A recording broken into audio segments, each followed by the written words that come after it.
Hey guys, this is Manish and you are watching my channel pharma bullet. तो दोस्तों, आज के इस वीडियो में हम एफडीए के कुछ प्रीवियस ईयर क्वेश्चंस डिस्कस करेंगे एंड ये सभी क्वेश्चंस आपकी अपकमिंग एग्जाम के लिए भी मोस्ट इंपॉर्टेंट होने वाले हैं। ठीक है, तो स्टार्ट करते हैं। Which of the following statements is incorrect with respect to gas chromatography? Incorrect statement कौन सा है इनमें से अबाउट गैस क्रोमेटोग्राफी? तो in gas chromatography the sample to be tested must be volatile. Correct है या इनकरेक्ट है ये? तो ये करेक्ट है ना। Sample to be tested must be volatile, volatile होना चाहिए sample in gas chromatography. Then in gas chromatography mobile phase could be a gas. Gas chromatography में मोबाइल फेज गैस हो सकती है। करेक्ट है या इनकरेक्ट है? तो मोबाइल फेज गैस हो सकती है ना गैस क्रोमेटोग्राफी में, ये भी स्टेटमेंट करेक्ट है। Then gas chromatography is done at low temperature. तो लो टेम्परेचर पे होता है क्या गैस क्रोमेटोग्राफी? तो नहीं होता। सो यही हो जाएगा आपका incorrect statement, option C will be your correct answer. Then in gas chromatography the stationary phase is low volatile liquid absorbed on a solid support. तो ये भी करेक्ट है। ठीक है, और क्या देखा था हमने गैस क्रोमेटोग्राफी के बारे में? तो डिटेक्टर्स के बारे में देखा था ना, कौन से होते हैं? तो कैथेरोमीटर जो होता है थर्मल कंडक्टिविटी डिटेक्टर, देन होता है flame ionisation detector, then electron capture detector, then आएगा आर्गॉन आयोनाइजेशन डिटेक्टर। ये सब हमने देखे थे ना detectors in gas chromatography. Then हमने देखा था ना गैस क्रोमेटोग्राफी में एक तो होती है गैस लिक्विड क्रोमेटोग्राफी एंड दूसरा होता है gas solid chromatography. Gas solid का प्रिंसिपल होता है एड्जॉर्प्शन एंड गैस लिक्विड का प्रिंसिपल होता है पार्टीशन। ठीक है, चले आगे। Next question. The value of the stretching vibrational frequency of a bond can be calculated by Beer's law, Fick's law, Hooke's law, Pascal's triangle. The value of the stretching vibrational frequency of a bond किससे calculate होता है? तो इसके लिए Hooke's law का use करते हैं ना, Hooke's law. Option C will be your correct answer. Value of the stretching vibrational frequency of a bond can be calculated by Hooke's law. And ये जो वैल्यू होता है वाइब्रेशनल फ्रीक्वेंसी का, ये डिपेंड होता है on bond strength and reduced mass. अगर bond strength increase होती है तो वाइब्रेशनल फ्रीक्वेंसी इंक्रीज होती है एंड अगर रिड्यूस्ड मास डिक्रीज होता है तो value of vibrational frequency increase होती है। ठीक है, नेक्स्ट क्वेश्चन पे चलेंगे। For detection of spots of amino acids on a paper chromatogram the most widely used method is. कौन सी मेथड का यूज करते हैं for detection of spots of amino acids on a paper chromatogram? UV light, spray with ceric sulphate, spray with ninhydrin, use of radio isotope technique for the detection of spots of amino acids on a paper chromatogram. क्या use करेंगे? तो इसके लिए use करते हैं spray with ninhydrin का। Option C will be your correct answer. Spray with ninhydrin is most widely used method for detection of spots of amino acids on a paper chromatogram. चले आगे। Next question. In column chromatography mobile phase is solid, liquid, gas और none. क्या होता है column chromatography में mobile phase? तो column chromatography में mobile phase होता है आपका solid. Option A will be your correct answer. Next question. The factor on which the wave number of absorption depends in infrared spectroscopy is or are inductive effect, mesomeric effect, field effect, all of the above. Factor on which the wave number of absorption depends in infrared spectroscopy. तो inductive effect, mesomeric effect and field effect, इन तीनों पे depend होता है wave number of absorption. किसमें? IR spectroscopy में। Option D will be your correct answer.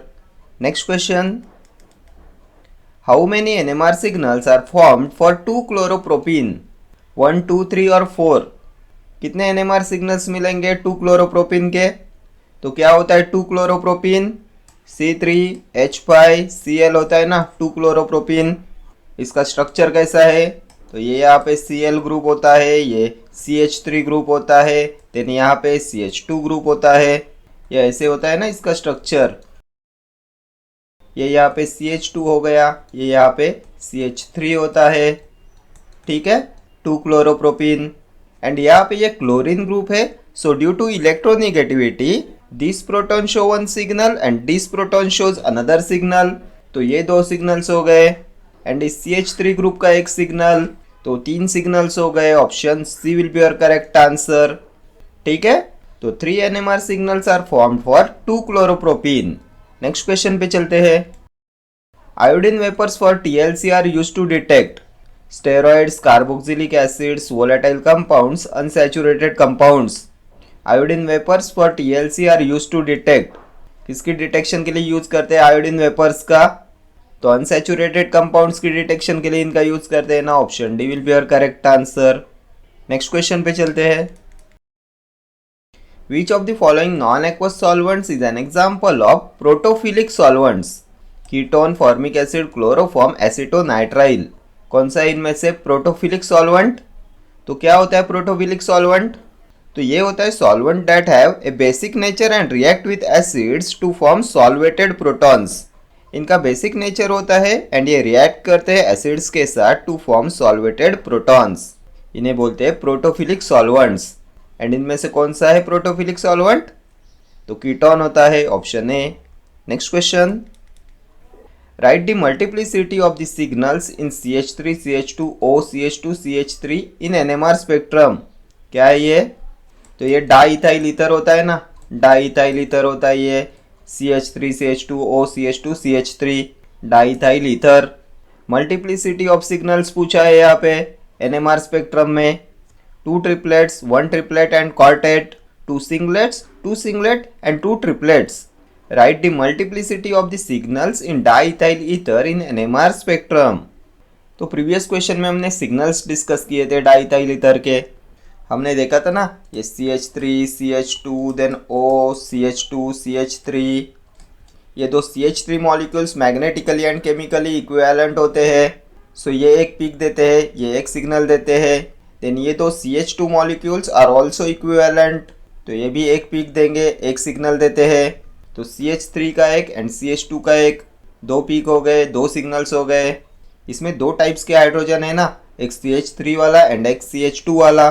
तो दो टाइप के सिग्नल्स आते हैं, दो पीक्स आते हैं।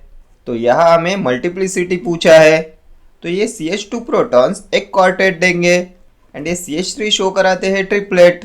तो एक ट्रिपलेट एंड एक क्वार्टेट कौन से ऑप्शन में है? तो 2 triplets, 1 triplet and quartet. Option B will be your correct answer. ठीक है, नेक्स्ट क्वेश्चन पे चलेंगे। Which of the following material is not used in the stationary phase of size exclusion chromatography? इनमें से किसका यूज नहीं करते in the stationary phase of size exclusion chromatography? Dextran, agarose, polyacrylamide, polyvinyl alcohol. Not used in the stationary phase of size exclusion chromatography. तो हमने देखा था ना साइज एक्सक्लूशन क्रोमेटोग्राफी में आता है gel filtration and gel permeation chromatography. इसमें separation होता है साइज की बेसिस पे। लार्जर मॉलिक्यूल्स फर्स्ट इल्यूट होते हैं, स्मॉल मॉलिक्यूल्स बाद में इल्यूट होते हैं। एंड इसमें पॉलीविनाइल अल्कोहल का यूज नहीं करते in the stationary phase. Option D will be your correct answer. बाकी पॉलीएक्रिलामाइड, एगारोज, डेक्स्ट्रान इन सब का यूज करते हैं इन the stationary phase of size exclusion chromatography. ठीक है, चले आगे। Next question.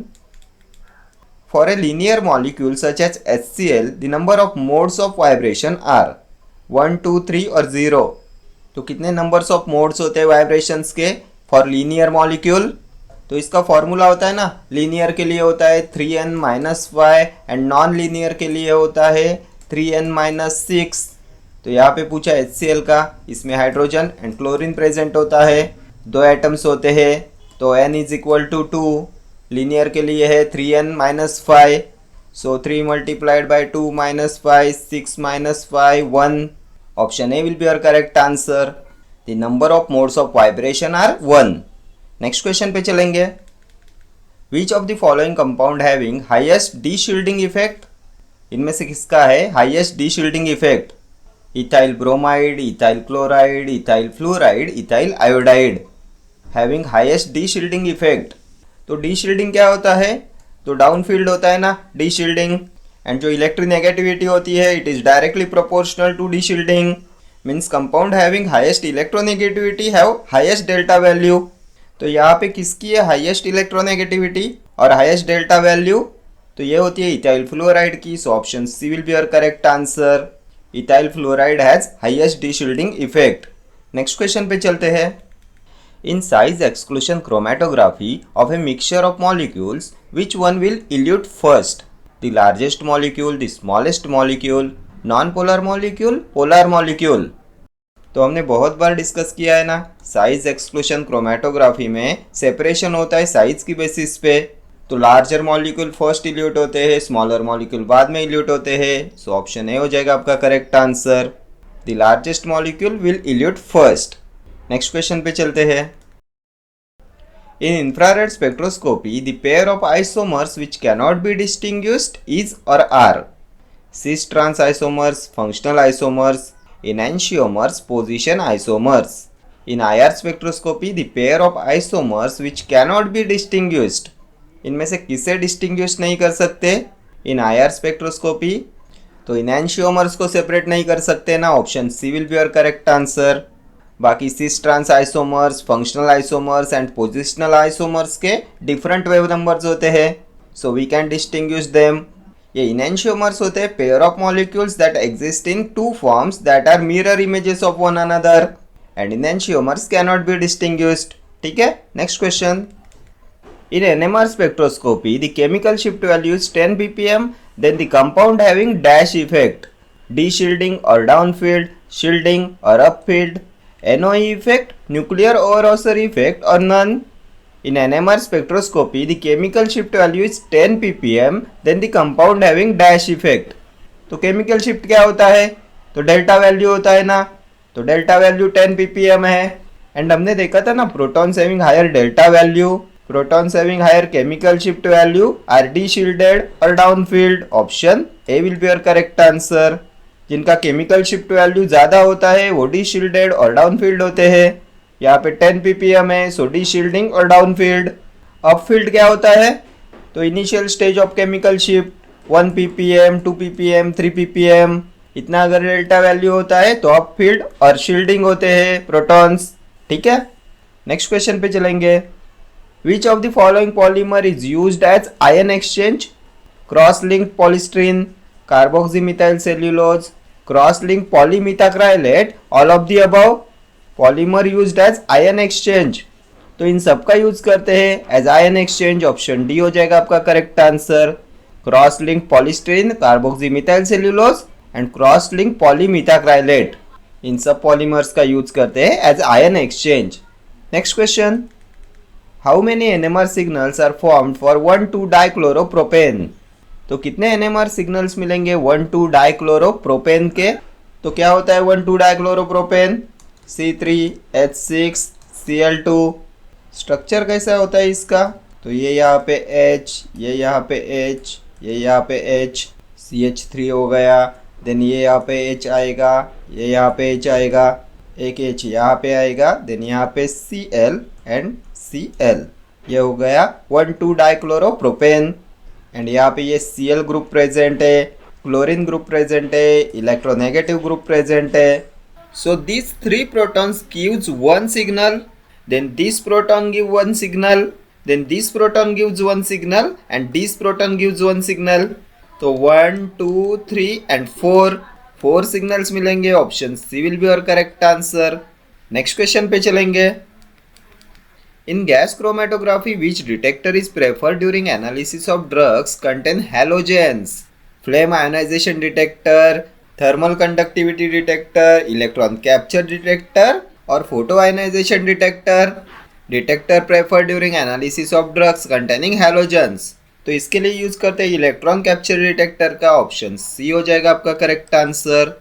Electron capture detector is preferred during analysis of drugs containing halogens. ठीक है, इस थर्मल कंडक्टिविटी डिटेक्टर के बारे में हमने क्या देखा था? It is also known as katharometer बोलते हैं ना इसे।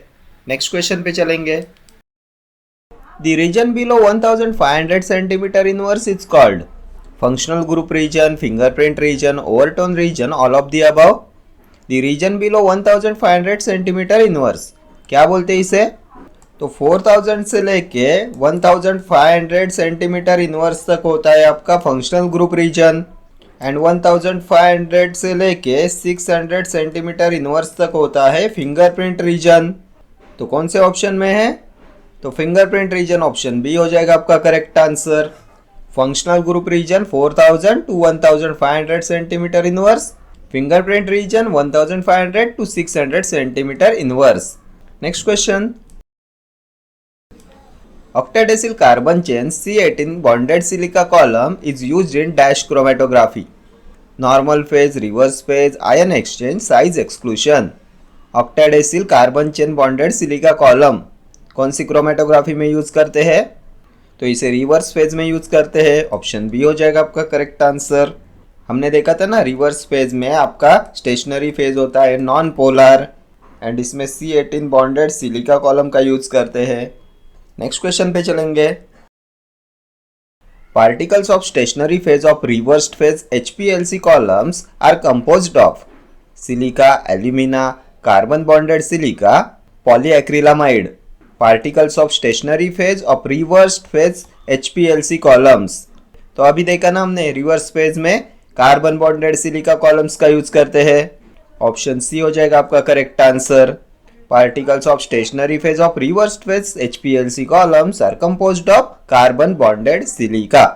रिवर्स फेज में स्टेशनरी फेज क्या होता है? Non polar. And mobile phase क्या होता है? तो पोलर। एंड इसके एग्जैक्टली अपोजिट होता है आपके नॉर्मल फेज में।